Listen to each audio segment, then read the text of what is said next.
for the death of American citizens, Israelis, and civilians from more than 30 countries across the world. His decision, and it was very much his decision, to launch the terrorist attacks of October 7th, unleashed a year of tragedy in the Middle East. 1,200 people murdered on October 7th.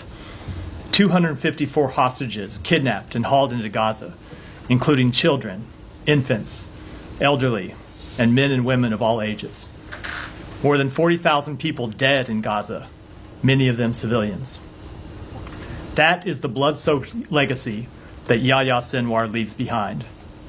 He didn't just launch this conflict, but for the past year has refused the efforts of the United States and our partners to end it, refused to return home the hostages who have been separated from their families for more than a year, refused to agree to a ceasefire proposal endorsed by the United Nations Security Council and countries around the world, and who in recent weeks refused to even negotiate at all on a ceasefire and an end to the war.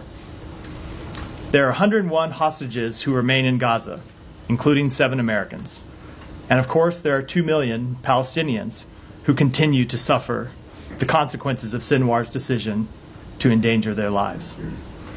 The path that Sinwar wanted for the region, death, destruction, instability, chaos, is a path that we know the people of the region reject.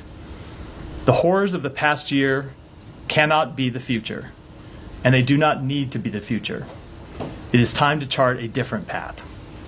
So over the days ahead, the United States will redouble our efforts to return the hostages home, to bring an end to this war, to alleviate the suffering of the Palestinian people, and to allow the people of Gaza to begin to rebuild their lives.